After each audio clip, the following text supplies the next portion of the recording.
చలో అందరికీ శనార్థులలో టీవీపై సమర్పించు మాస్ మలన ముచ్చట్లకు స్వాగతం వచ్చేసిండు మీ నర్సికాక. ఇక అరుచుకుందాం రారులా ఇయాల్టి మోక వారేవా కృష్ణనా ఏమున్నవే నువ్వు మామూలుగా లేవు కదా. ఇక ఊళ్ళో ఈ పార్టీ ఆ పార్టీ పోటొద్దు పోయా, ఊరంతా నాదనుకుంటా, ఊర్లో ఉన్న వాళ్ళంతా నా ఇల్లే అనుకుంటా, అందరికీ దగ్గర ఉంటా, ఏమేం కావాలన్నా ఏ తక్లీఫ్లు ఉన్నా నేను చూసుకుంటా, ఆఖరికి మీకు నమ్మకం లేకపోతే ఎకరం ఇప్పుడే రాసిస్తా పోరి, యునానమస్ చేసుకుందాం అంటే ఏకగ్రీవంగా ఎంచుకుంటే ప్రభుత్వం నుంచి కూడా ఇన్ని పైసలు వస్తాయి, మన ఊరు బాగుపడుతుంది, ఊళ్ళో ఎవరికి ఏం కావాలన్నా పింఛన్ల దగ్గర నుంచి ఏ టెన్షన్లు ఉన్నా కూడా నేను చూసుకుంటానని బరాబరి చెప్తున్నాడు. అరే వా ఏం చెప్పిండు అని అనుకుంటారు కదా. కృష్ణన్న మామూలుగా లేదనుకో రాదిరి. మరి ఏ జిల్లా ఏ పల్లె అంటే అయినా సరేగో గిట్లు ఉండాలి. ఊరన్న తర్వాత ఊర్లో రాజకీయాలు ఉండొద్దు. ఇక అసెంబ్లీ ఎన్నికలకు పెట్టుకుంటారా పెట్టుకుంటారో పెట్టుకోవాలి రాజకీయాలు, కానీ ఊరి అభివృద్ధికి వచ్చినప్పుడు అందరూ ఒక్క మాట మీదకి రావాలి, ఏకగ్రీవం కావాలి. గట్లయితేనే ముద్దు ఉంటుందానికి కాబోయే సర్పంచ్ సాబ్ మరి అవుతాడా కాడా తెలియదు, కానీ ఊరోళ్ళకి మట్టుకు బంపర్ ఆఫర్లు పెట్టిన అనుకో రాదురి. ఆఫర్లు అంటే ఆఫర్లు ఏం కావు, నేను కూడా ఊరంతా నాదే, మీరంతా నా మనుషులే, కాబట్టి ఎవరికే తక్లీఫ్లు ఉన్నా నేను చూసుకుంటా అని ఎకరం భూమిని ముందర పెట్టిందంటే ఊరి కోసం ఇంకేమనాలి చెప్పురి. అగో గంత ఊరి మీద ఉగ ఉన్నదన్నట్టు. ఇక అన్న ముచ్చటేందో అరుచుకుందాం రారి. ఓర్ని కథ సల్లగుండా సర్పంచ్ ఎలక్షన్ లచ్చుడేమో గాని ఆఫర్ల మీద ఆఫర్లు పెడతాన్రు పో. ఇక ఒక జాగలా ఏకగ్రీవంగా ఎన్నుకునుడు జరిగితే ఇంకో కాడ ఏకగ్రీవంగా ఎన్నుకోవాలి అని చెప్పి ఆఫర్లు పెట్టిండు. ఖమ్మం జిల్లా కాడున్న నేలకొండపల్లి మండలము ముఠాపురం ఊర్లే సర్పంచ్ పదవికి పోటీ చేయాలనుకుంటాడట గీ రావేల కృష్ణారావు. ఇక ఏకగ్రీవంగా సర్పంచ్ బాధ్యతలైనకు అప్పచెప్పుతే ఇక ఊరి అభివృద్ధి కోసం బంపర్ ఆఫర్లు పెట్టిండు. జనాల ముంగట్నే ఆయన మేనిఫెస్టో విడుదల చేసుకుంటా ఊరు అభివృద్ధే నా లక్ష్యము, పతింటి సమస్యను ఇక నా సమస్య లెక్క తీసుకొని పని చేస్తా అని చెప్పి మొత్తానికైతే దండిగా చెప్పుకొచ్చిండులా. సోషల్ మీడియాలో ఎక్కడ చూసినా గీ ముచ్చట్ని చక్కర్లు కొడుతాంది. ముందుగాలైనదో చెప్పుకొత్తాండు కదా, గదిందాం పాన్రి. మనకి ఇప్పుడు వచ్చిన సర్పంచ్ ఎలక్షన్లలో నాకు నిలబడాలనే ఆకాంక్ష పెరిగింది. గతంలో రేవంత్ రెడ్డి అన్న ఒక పిలిపిచ్చాడు, తల్లిదండ్రులు పుట్టిన ఊరిని మర్చిపోవద్దని చెప్పాడు. అది గుర్తుపెట్టుకొని నా సొంత ఊరైన ముఠాపురంలో నాకు వీరన్నస్వామి గుడి ఉన్నది. అక్కడ ఆ వీరన్నస్వామి గుడికి నాకు 1 ఎకరం పొలం ఇద్దామనుకున్నాను. ఇన్న రానులా గదన్నట్టు కథ. మరిగైన పెట్టిన మేనిఫెస్టోలో ఏమేమున్నాయి, ఏమేం చేస్తాడట అని అంటారా. ఈరన్న స్వామి గుడున్నదట, అభివృద్ధి కోసము ఎకరం పొలంని ఇరాలంగిస్తున్నాడట. ఇక గదిని సుత చెప్పుకొచ్చిండు. వచ్చే 5 ఏళ్ల దాకా ఊర్లే ప్రతి ఇంటి పన్నులు నల్ల బిల్లులు ఇక మొత్తం ఆయననే భరిస్తాడట. ప్రతి నెల పేదల కోసం ఉచితంగా వైద్య శిబిరాలు, ఉచిత మందుల పంపిణీ, ఊర్లే అన్ని దేవాలయాలకు సంవత్సరానికి 50,000 రూపాయల దాకా పైసలు, వినాయక చవితి పండుగ కమిటీలకు విగ్రహాలు ఉచితంగా కొనిస్తాడట. గట్లనే మసీదు చర్చిలకు సుత సంవత్సరంకి 50,000 రూపాయలట నల్లా.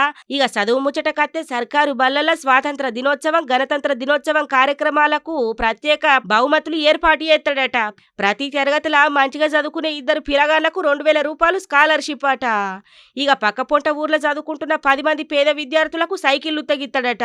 అయ్యప్ప మాలేసుకున్నోళ్లకు అన్నదానాలు ముగ్గుల పోటీలు పెట్టి గిఫ్ట్లు ఇచ్చుడు, పేదలకు కొత్త బట్టలు ఇచ్చుడు, 10 మంది పేద మహిళలకు కుట్టు మిషన్లు ఇచ్చుడు, ఊర్లే గ్రంథాలయం పెట్టుడు, వాటర్ ప్లాంట్ కట్టుడు, ప్రతి ఇంటికి మినరల్ వాటర్ ఇచ్చుడు, ఊర్లలో పెండ్లిలు జాతరలైతే డీజే మైక్ సిస్టమ్ ఉత్తగానే పంపుడు. ఇక ఓలన్న కాలం చేస్తే ఫ్రీజర్ బాక్స్ సేవను సుత అందిస్తాడట. శ్మశానానికి వైకుంఠ రథం ఏర్పాటు చేస్తాడట. పేద కుటుంబాలలో ఆడపిల్లల లగ్గాలైతే సీరసారెలు కానుకలు, వికలాంగులకు ట్రైసైకిళ్లు.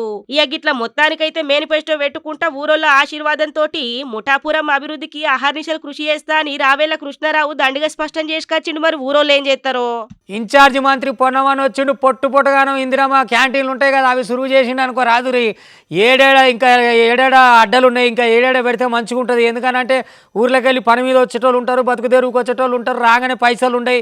అందరు కాస్ట్లీగా హోటళ్ళకి పోయి తినాలంటే అందరి దగ్గర పైసలు ఉంటాయా, బక్క పేదోళ్ళు ఉంటారు, వాళ్ళందరికీ 5 రూపాయలకే అందుబాటులో ఉండాలి అన్నం అంతా అని చెప్పని ఇందిరమ్మ క్యాంటీన్లు సురువు చేసిరు. ఇక ఇదివరకు కారు పార్టీ వాళ్ళు ఉన్నప్పుడేమో ఖాళీ మధ్యాహ్నం టైంలో 5 రూపాయల భూమి ఉండే కదా. ఇప్పుడు వీళ్ళు పొద్దుటిల్లు టిఫిన్ కూడా పెట్టిరు అనుకో రాదురి. పొద్దుటిల్లు టిఫిన్ పెడతారు, మధ్యాహ్నం అన్నం పెడతారు. ఇక మాపటిల్లు కూడా ప్లాన్ చేస్తే మంచిగానే ఉండే. ఎందుకనంటే ఇక ఎవరికే ఇబ్బంది ఉన్నది కదా, 5 రూపాయలకే బో దొరుకుతున్నప్పుడు ఆరాంగా ఉంటారు కదా. అగో గదన్నట్టు మొత్తం మీద అయితే కాంగ్రెస్ పటాలమంతా పోయి పటా తెరిసిరు ఇందిరమ్మ క్యాంటీన్లు. మరి ఏడేడ తెరిసిరా హైదరాబాద్లో అంటే మరి అరుచుకొని వద్దాం రారి. ఎందుకనంటే అడ్డ తెరిస్తే అందుబాటులో ఉన్న వాళ్ళు మీరన్న తింటారు కదా ఆకలి అయినప్పుడు. హైదరాబాదు పట్నంలో బక్క పేదోళ్ళ ఆకలి తీర్చేందుకు 5 రూపాయలకే బువ్వ అని చెప్పి ఇందిరమ్మ క్యాంటీన్లు బగ్గ సురువు చేస్తాండ్రు. ఇక ఇప్పుడు బాగ్లింగంపల్లి సుందరయ్య పార్క్ ఉంటది కదా, అక్కడ ఇందిరమ్మ క్యాంటీన్ సురువు చేసిండు మంత్రి పొన్నం ప్రభాకర్ సారు. ఇక ఈ కార్యక్రమంలో GHMC mayor Gadwal Vijayalakshmi madam సూతున్నది కదా నుల్లా, ఇంకా మస్తు మందే వచ్చిండ్రు మొత్తానికైతే. ఇక తెలంగాణలో ప్రజాపాలన ప్రభుత్వంలో హైదరాబాదులా ఇక ఉపాధి కోసము ఎక్కడెక్కడికెంచో బగ్గ మందత్తరు. గలకాడ పైసలు ఉంటాయి ఉండయి, తిండి దొరుకుతుంది దొరకది, కడుపులు మాలేటోళ్ళు ఎంతో మంది ఉన్నారు.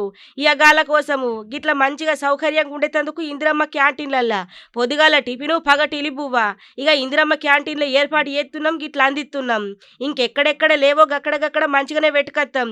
ఇంకిన్ని ఇందిరమ్మ క్యాంటీన్లు పెడతామని చెప్పుకొస్తాండ్రు. ఇక చూద్దాం పాన్రి. హైదరాబాద్ లో ఉపాధి కోసం లేదా ఇతరత్ర పనులకు పోయేటువంటి వాళ్ళ సౌకర్యం కోసం ఇందిరమ్మ క్యాంటీన్లను అల్పాహారంతో సహా అల్పాహారం సమయంలో అల్పాహారం, మధ్యాహ్న సమయంలో భోజనాన్ని నాణ్యతతోటి ఏర్పాటు చేసే విధంగా కౌంటర్లు ఏర్పాటు చేస్తా ఉన్నాం. జిహెచ్ఎంసీ అధికారులు ఇప్పటికే ఒక మ్యాపింగ్ ప్లానింగ్ చేసుకొని ఉన్నారు. ఇంకా ఎక్కడైనా ఇటువంటి ఇందిరమ్మ క్యాంటీన్లు ఎస్టాబ్లిష్ చేయాలనుకుంటే కూడా ప్రభుత్వం తరఫున గుర్తించడం జరుగుతూ ఉంది. ఎక్కడైనా ప్రజలు ప్రజాప్రతినిధులు కూడా ఈ ప్రాంతంలో ఇందిరమ్మ క్యాంటీన్ ఉంటే ప్రజలకు సౌకర్యంగా ఉంటుందని చెప్తే అక్కడ కూడా ఏర్పాటు చేయడానికి సిద్ధంగా ఉన్నాం. అగ్గో చూసిన రానుల్లా ఇక ఇంకా పట్నంలో ఏడేడ లేవు, ఎక్కడ బగ్గమంది ఉంటారు ఏంది కథ అని పురా గరుచుకొని ఇందిరమ్మ క్యాంటీన్లు అక్కడ సుత పెడతారట. ఇందిరమ్మ క్యాంటీన్లతోటి జనాలకు 5 రూపాయలకే పొద్దుగాల టిఫిను బగటీలు బువ్విస్తారట నువ్వు. ఇంకా దీంతో హైదరాబాద్ లా పని కోసం వచ్చిన వాళ్ళందరికీ మంచి నాణ్యతతోటి ఇందిరమ్మ క్యాంటీన్లు ఏర్పాటు చేసుడు జరుగుతుందని మంత్రి పొన్నం సార్ చెప్పుకొస్తాడు మొత్తం మీద. అరే నాయన, నా తలుపులు తీసున్నాయి, మీరు ఎందుకు నా కాడికి వస్తారని చెప్పి ఇక యమలోకం నుంచి ఎముడే భూలోకంకి వచ్చిండు అనుకో రాదురి. ఆయన దున్నపోతుని వేసుకొని వచ్చిండు, ఓ ఫ్లెక్సీ పట్టుకున్నాడు. ఇక పానాలు కాపాడుకోరి, డ్రగ్స్కు దూరంగా ఉండి, మత్తు పదార్థాలకు దూరంగా ఉండురి, మాదక ద్రవ్యాలకు దూరంగా ఉండురి, పోరగాళ్ళు అంతా రోడ్డు ప్రమాదాలు అలా చచ్చిపోతురు, తాగి అడవులుగా పోతురు, ఆగమాగం అవుతున్నది. ఎందుకు నా గేట్లు తెరిపించి ఉంచుతారని ఆయన, మీరు ఉన్నదే ఒక లైఫ్, ఒక జిందగీ, హ్యాపీగా బతుకురి, ఆరాంగా ఉండురు అని చెప్పి యమధర్మరాజే వచ్చి చెప్తున్నాడు. ఉఖోనర్చి కాక యమధర్మరాజు ఎందుకు వచ్చి చెప్తాడే అంటే, మరి గీ అన్న గప్ప నుంచి ఎమ్యునేషన్ వేసుకొని ప్రతి ఊరు తిరుక్కుంటా తెలంగాణలో మొత్తం అన్ని జిల్లాలు తిరుక్కుంటూ అవగాహన కల్పిస్తున్నాడు. ఎంతమందికి ఆ బాధ్యత ఉంటుంది చెప్పురి? పొరగాల పానాలు నాశనం అయిపోతున్నాయి, మరి మంచిగా నిలబెట్టాలని ఎంతమంది అనుకుంటారు? కానీ గీ అన్న చేస్తున్నాడు. ఆయన చేసిన చేతకు చూసి వారేవా అంటున్నారు అందరూ. మొత్తం మీద అయితే బాగా కుదిరిందే నీకు వేషం కూడా. ఆయన గవర్నమెంట్ పంతులట, అయినా సరే ప్రజాసేవ కోసం, పోరగాళ్ళ కోసం, వాళ్ళ పానాల కోసం ఈ డ్రగ్స్ వద్దు, ఈ మహమ్మారులు వద్దు అని చెప్పని ఎట్లా చేస్తున్నాడో ఒక పారు చూద్దాం రారి. నిజంగానే హ్యాట్సప్ చెప్పాలి అన్నకు. అద్దు అద్దు అని ఎంత మొత్తుకున్నా నడిచే దందా నడుతూనే ఉన్నది. డ్రగ్స్కు అలవాటై డ్రగ్స్ దందాలలో ఎంజాయ్ చేస్తాండ్రు. దందసుత బిందాస్గా నడుతాంది కదా అని చెప్పి గన్లనే మునిగి తేల్తాండ్రు. ఎక్కడెక్కడికెళ్ళో తీసుకొచ్చి ఇక్కడ యువతకు అలవాటు చేసుకుంటా లేనిపోని పోకడ్లకు పోతాండ్రు. ఇక గట్లనే ఈ డ్రగ్స్కు వ్యతిరేకంగా ఇక చూడుండ్రి ఎట్లా ఏషం కట్టిండో.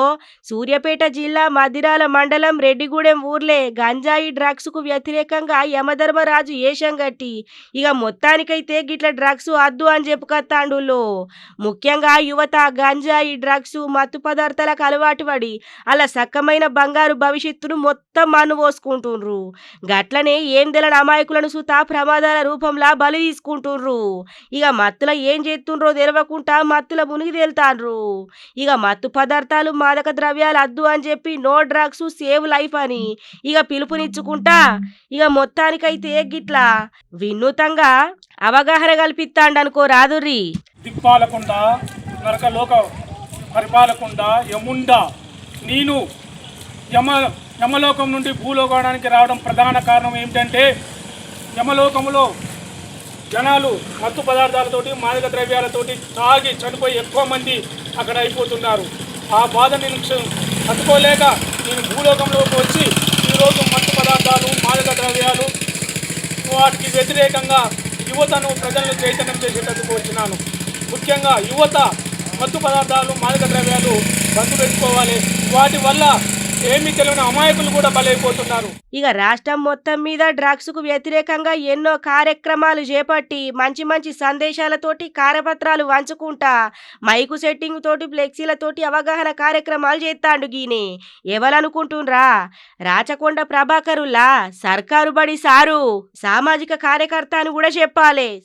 మొత్తానికి ఇవాళతోటి 8 ఏళ్ళు అయిందిలా హైదరాబాద్లో మెట్రో రైలు సురువయ్యి అయాల ప్రధాని మోడీ వచ్చిగా ఇటు పాత ముఖ్యమంత్రి ఉండే కదా తెలంగాణకు ఫస్ట్ ముఖ్యమంత్రి, ఇప్పుడేమో పాత ముఖ్యమంత్రి కేసీఆర్ ఉండే కదా ఆయన ఆధ్వర్యంలో సురువు చేసిన ఒక్కటే ఫస్ట్ రోజు నాడే 2 లక్షల మందికి ఎక్కిరట. ఇక ఇప్పుడు లెక్క చూసుకుంటే ఎవ్రీడే అంటే ప్రతిరోజు 5 లక్షల మంది దాకా ఎక్కుతున్నారంట. అంటే ఆమ్దాని కూడా మంచిగానే ఉన్నదని అర్థకోవాలి. ఇక ఈ మధ్యలో మన రేట్లు కూడా పెంచగదా. అయితే ఇక ఎటొచ్చి మరి ఇప్పుడు సర్కారు పాలు కాబోతున్నది తొందరనే. కానీ మెట్రోకి ఇవాళకి 8 ఏళ్ళు అనే ముచ్చట మీ దగ్గరికి పట్టుకొని వచ్చినట్టు. ఇక రూట్లు ఎటు ఓడాలు అటు ఓడాలు రేట్లు పెరిగినా మొత్తం మీద ఇంత దుమ్ము లేకుండా ఏసీలో పోయే సౌకర్యం ఎప్పుడైతే వచ్చిందో హైదరాబాద్ మెట్రో సిటీ అయ్యి ఇవాళకి 8 ఏళ్ళు అన్నట్టు. గా ముచ్చట చెప్దామని ఈ ముచ్చట పట్టుకొచ్చిన ఒక పారి ఇక వీలున్నోళ్ళు రైలు ఎక్కురు లేకపోతే ఈ నీచ చూడు. ఇక ఎండాకాలం అత్తనైతే భలే చల్లగా ఉంటది. ఒక ట్రాఫిక్ సప్పుడుండది ఏముండది చక్కగా పోవుడే చల్లగా ఏసీ వేసుకొని కూసుంటే నిమ్మలంగా పట్టుకపోతుంది. గదేనుల్లా హైదరాబాద్ మెట్రో ఇక 8 ఏళ్ళు పూర్తి చేసుకుంది హైదరాబాద్ కు మెట్రో వచ్చి. 2017 నవంబరు 28వ తారీఖు నాడు హైదరాబాద్ మెట్రోను సురువి చేసిండు ప్రధాని మోడీ, ఆనాటి సీఎం కేసీఆర్. ఇక 29వ తారీఖు నుంచి ప్రయాణికులందరికీ అందుబాటులో వచ్చింది. ఇక తొలుత రోజే 2 లక్షల మంది ఈ మెట్రో రైల్లో ప్రయాణం చేసిండ్రులా. ఇక ఇప్పుడైతే దినాము 5 లక్షల మంది మీదనే గిట్ల ప్రయాణం చేస్తారట. ఇక ఇప్పుడు కారిడార్లల్లా 69.2 కిలోమీటర్ల దాకా హైదరాబాద్ మెట్రో రైలు నడుతాందట నల్లా. ఇప్పుడైతే ఒక్కో మెట్రో రైల్లో 3 బోగీలుంటాయి. 1000 మంది ప్రయాణం చేయాల్సిన మెట్రో రైల్లో 2000 మంది ప్రయాణం చేస్తాండ్రు. మెట్రో రైలు బోగీలను 6కు పెంచాలని ప్రయాణికులు డిమాండ్ చేస్తాండ్రు గమాండిగా. ఇక మొత్తానికైతే మెట్రో బోగీలను ఇప్పట్లో పెంచలేమని చెప్పి అధికారులు చెప్పుకొత్తాండ్రు గాని పబ్లిక్ ఏమో బాగా విరగబట్టిండ్రు. ఇక వచ్చే ఏడాది మార్చి 31 లోపట్ల మెట్రో రైలును ఎల్ఎన్టీ నుంచి తెలంగాణ సర్కారు స్వాధీనం చేసుకుంటుంది. ఇక ఏడేడైతే ఇంకా మెట్రో లేదో అక్కడ దాకా ఇంకింత పొడుగుత చేస్తుందట రేవంత్ సర్కారు. ఫుడ్ సేఫ్టీ ఆఫీసర్లు అప్పుడప్పుడు మేము కూడా ఉన్నామని తెలవాలి కదా నువ్వు. అగో అదే మీదకెళ్ళి కంప్లైంట్ భారీగా వచ్చినాయట. ఏడా చూసినా కల్తే ఉంటుంది, పైసలు పెట్టే తప్పలేదా, పానాలు ఖరాబ్ అవుతుండే, మాల్ మంచి దొరుకుతలేదా, ఏం కొనవైనా ఏం తినవైనా అంత కల్తీ ఉన్నది కదా. పెద్ద పెద్ద హోటళ్ళల్లో గోడౌన్లల్లో ఈ ఫ్రూట్ పండ్ల మార్కెట్లు ఉంటాయి కదా, అగో ఆడాడ ఏడేడ ఎట్టెట్ట పెడుతున్నారని 75 జాగాల సోదాలు చేసిరట హెల్త్ సేఫ్టీ అధికారులు. చేస్తే ఏమున్నది అన్ని జాగాలలో ఎంతో కొంత ఈ కుళ్ళిపోయినాయి, పాసిపోయినాయి, ఖరాబ్ అయినాయి, ఆగమైనాయి. అట్నే స్టాకులు పెట్టుకుంటా, ఫ్రిడ్జ్లలో పెట్టుకుంటా, ఐసుల్లో పెట్టుకుంటా, ఆగం చేసుకుంటా మళ్ళీ మార్కెట్లో పోసి పైసలు మాత్రం అగ్గ కావాలని తీసుకుంటారట. మరి వాళ్ళేం దీని పాడవుతారో వాళ్ళకి వేరే వాడు పెట్టుకుండా వచ్చిన ఇట్లా తింటే ఏం చక్కదానో మంది పానాలకు పైసలు ఇచ్చి కూడా పానాలు తీసుకున్నట్టే ఉన్నది. అగో గంతగానో తనిఖీలు చేస్తే బయటపడ్డదట. మరి ఏ జాగాల్లో తనిఖీలు అయినాయి, ఎంత మాల్ ఆగమైంది దొరికింది, ఏం సంగతి అనేది పూరా గారుచుకొని వద్దాం ఒక పారి. లేకపోతే ఎట్లా తెలుస్తుందో మీకు ఈ ముచ్చట. అగో అందుకే పట్టుకొచ్చిన. ఇంట్లో చేసిన కమ్మటి బువ్వ కంటే బయట తిండిని బగ్గిట్ట పడతాండ్రు ఇప్పుడున్న పబ్లిక్. అయితారం అత్తే చాలు ఆ రెస్టారెంట్లకు పోవుడు, బయట పోయి పురోట్ సలాడ్లు అవి ఇవి అనుకుంటా బగ్గ తింటాండ్రు. ఇంటికాడ దొరికే తిండును అద్దు అని చెప్పి బయట ఇసురుతాండ్రు. కానీ బయట ఎట్లా తయారు చేస్తాండ్రు, ఎసోంటి అత్తున్నాయి అని ఏం తెలియకుంటున్నదులా. ఇక అక్కడిక్కడ జరుగుతున్న వీటిని చూసి ఇక తీసుకున్నోళ్ళు హైదరాబాదు పట్నంలా ఫుడ్ సేఫ్టీ అధికారులకు ఇక ఫిర్యాదు చేసిండ్రట. ఏం చక్కగా ఉంటలేవో, పండ్లు చక్కగా ఉంటలేవో, తిండి చక్కగా ఉంటలేదు, ఏం చక్కగా ఉంటలేవు, మొత్తం కల్తీ ఆగమాగం ఉన్నదని చెప్పుడుతోటి ఫుడ్ సేఫ్టీ అధికారులు తనిఖీలు చేపట్టిండ్రట. ఇక దీంతో ప్రముఖ ఫుడ్ డెలివరీ కంపెనీ గోడాన్లల్లో పోయి తనిఖీలు చేసేటాళ్లకు మొత్తం 75 గోదాంలల్లా ఆగమాగం పాడైపోయిన పండ్లు, కుళ్ళిపోయిన పండ్లు, కాలమైపోయిన పదార్థాలు అవన్నీ చూసినాకేంటనే వీటిని సీజ్ చేసిండ్రట. నుల్లా 32 సంస్థలకు నోటీసులు సుత జారీ చేసిండ్రట. చూడుండ్రి. చూసిండ్రా. ఇక తినుండ్రి. బయట కమ్మగత్తుందని లొట్టలేసుకుంటా తింటే ఆటనక చిక్కి రోగాల పాలై దావకర్ల పడుడు తప్ప ఇంకొకటి ఏముంటలేదులా. ఇక అన్ని కాదు, హైదరాబాదు పట్నం కాదు, ముంపిన నూనెలను ముంపుకుంటా తిండి తయారు చేస్తాండ్రు. దేనిపోని కెమికల్ వేసుకుంటా పండని పండ్లను కాయల్ని సుత పండు చేస్తాండ్రు. గసుంటి తినకుంటా రోగాల పాలు కాకుండా జర పైలం. ఇక ఓ దిక్కు కల్తీలు ఉన్నాయంటే ఇంకో దిక్కు దొంగతనాలు ఉన్నాయి. ఎందుకంటే చెమట రాలకుండా నిమ్మలంగా బతకాలి. ఇక ముసలి ముడుగోళ్ళు ఒంటరిగా ఏడుంటారు, వాళ్ళ పేయి మీద బంగారం ఎత్తుకుపోతే బంగారం కూడా బల రేట్లే ఉన్నాయి కదా ఇప్పుడు. ఇక ఎంత దొరికినా వెనక పోయేది ఏం లేదు, మంచిగానే ఖర్చు మందం వస్తాయి కదా. అగో అట్లా ఇక ఒక ముసలామని చూసుకొని మంచిగా మెడలు ఉన్న 2 తులాల గొలుసు ఎత్తుకొని పోయిరట. అయ్యో ఓ దేవుడా లబో దిబో అంటుండగానే వాళ్ళు అడాయించి అవతల పడ్డారట. ఇగో ఈ అబ్బాబ్బాబ్బా ఏం దొంగతనాలు జరుగుతున్నాయి వీళ్ళు ఇవాళ రేపట్ల. అగ్గోకి ఎట్లా బతకాలి, పుణ్యానికి ఎట్లా బతకాలి, కష్టం చేయకుండా చెమట రాలకుండా నిమ్మలంగా ఏడికి దొరుకుతాడికి ఎత్తుకొని పోవాలి, మంది సొమ్ము మీద పడాలి, ఇక మంగళం అనిపించుకోవాలి. అగో అట్లనే మోపాయిరు. ఇంతకా ముసలమ్మ ఎవరు, ఏ జిల్లా, ఏ పల్లె, మరి ఎత్తుకపోయినాక ఏమైంది, పోలీసు వాళ్ళు వచ్చిరా, మరి ఎట సంగతి అనేది ఆ మొత్తం కథ తెలుసుకుందాం రారు ఒక పారి. అరే గింతాత్రగారం ఉంటా అదుల్లా. అరే నాయన మంది మీద ఎన్ని రోజులు అని బతారు ఇట్ట ఈ బతుకులు. ఓష్ని పాడుగాను ఏంలోలి పాడైందుల్లా ముసలోళ్ళనే టార్గెట్ చేసినట్టున్నారు కదా. ఇక కొమరం భీము ఆసిఫాబాదు జిల్లా కాడున్న కాగజ్ నగర్లా ద్వారకా నగర్ కాడ పట్టబగలే దొంగతనం అయింది. ఇగో ఇక్కడ కూసోని లబోదిబోమని ఏడ్తాంది చూడునుల పాపంకి ముసలమ్మ. ఇక గామెదే బంగారు గొలుసు పోయిందట. ఇంట్లోకొచ్చి ఎవ్వలేంది చూసి ముసలమ్మ మెడల కాంచెల్లి 2 తులాల బంగారు గొలుసు గుంజుకొని పోయిందట దొంగలు. ఇక ఆమెనే బాధపడుకుంటేమో చెప్తుంది కదా, ఓసారి చెప్పుకరా అవ్వా. నేను అచ్చు పోసుకుంటాను బిడ్డ, అయితే దోశలు పోసుకుంటా అంటే అమ్మ అమ్మని పిలిచిండు, బయట ఉంటే పిలిచిండు. పిలిస్తే ఏంది కొడుకు అంటే సారు పేపర్ వాడు తీసుకోమ్మా అన్నాడు. అంటే నేను చేతులు కడుక్కొని వస్తాను బిడ్డ అని చేతులు కడుక్కొని వచ్చే వరకు ఇక్కడ దగ్గరికి వచ్చాడు. ఇక్కడ దగ్గరికి వచ్చినైతే మీద బట్ట కప్పిండు, ఒక మీద బట్ట కప్పిండు, గతం పడేసాడు. నన్ను పడేసిన కానీ ఇక మన కొద్దిగా అంత తెలుపుకున్నా కానీ తెలుగు లేదు. ఇక ఇది వచ్చేదాకా ఇక ఇట్లా ఇట్లా అన్నా కానీ ఇక్కడ గుద్దిండు, ఈ మూర బొక్కల వాడితే ఇక్కడ కూడా దెబ్బ తాకింది. శీల తీసుకున్నాడు, మరి నాకు గల్లనే పడతలేదు, మొత్తం కప్పిండు. ఇక ఎట్లా తీసుకున్నది కానీ నాకు కళ్ళ వాళ్ళే బిడ్డ. ఇక గొంతు వచ్చింది, గొంతు వచ్చిన వాళ్ళే ఇక రారా ఇక తలపేసి రారా అంటాను. ఏ తలపేసిండో మరి ఏం కథ, ఇది అయితే కూర్చుండే ఈ తలపేసి ఉన్నది. ఇన్న రానుల్లా గదన్నట్టు కథ. ఇక ఎక్కడికక్కడ ముసలోళ్ళని టార్గెట్ చేసుకొని వీళ్ళైతే ఉరకరారు, ఒరినా ఇనబడది, కండ్లు కనబడయి, మంచిగుంటదని చెప్పి ఎక్కడికక్కడ దొంగతనం చేస్తాన్రు. గా మొన్న జైతాల కాడ కూడా గట్లనే రాత్రికి రాత్రి వచ్చి ముసలమ్మ కండ్లు కనబడాయట, ఏం కనబడాయట, ఇంట్లున్న బంగారం మెడలున్న సొమ్ములు మొత్తం ఎత్తుకొని పోయినరట. ఇక ఇప్పుడు మళ్ళా ఆదిలాబాద్ జిల్లా కాడ గిట్ల దొంగతనం అయింది. దొంగలతోటి జర పైలంగుండుండ్రి, ఎట్లా చూస్తుండ్రో ఎట్ల రెక్కి ఎత్తుండ్రో ఏం తెలుస్తలేదు కానీ అచ్చి మాత్రం మొత్తం దొంగతనాలు చేసుకొని పోతాండ్రు ఇలా పాపం పాడుగాను. అయ్యో పెండ్లికి ముందర ప్రేమిస్తప్పుడేమో నువ్వే ప్రాణం, నువ్వే జీవితం, నువ్వు లేకపోతే నేను ఉంటానా, ఐ లవ్ యూ, ఇక అదోటి ఇదోటి ముచ్చట చెప్పి ఆడివరగాలని ఏం మారుస్తారు.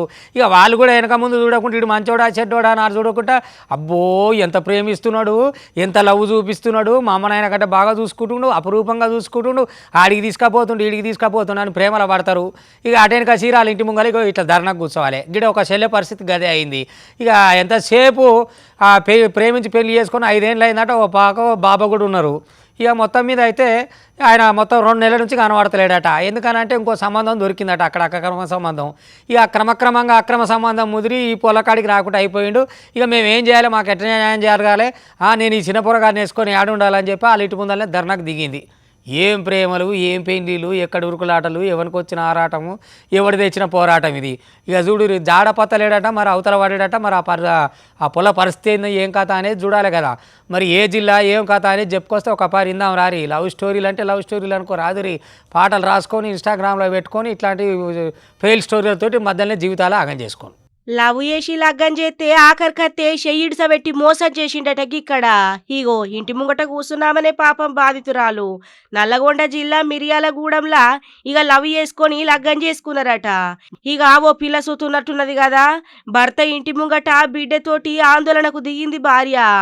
బంగారుగూడకు చెందిన భాస్కర సాయిదీప్ అనేటైనను నల్గొండ జిల్లా షెర్లపల్లి ఊరికి చెందిన సౌందర్య ఇద్దరు 5 ఏళ్ల కిందట లగ్గం చేసుకున్నారట లవ్ చేసుకొని. ఇక కొన్ని రోజులైనాక భర్త ఇంకొక ఆమెతోటి ఇక ఇంకో ఏషం కట్టిండట.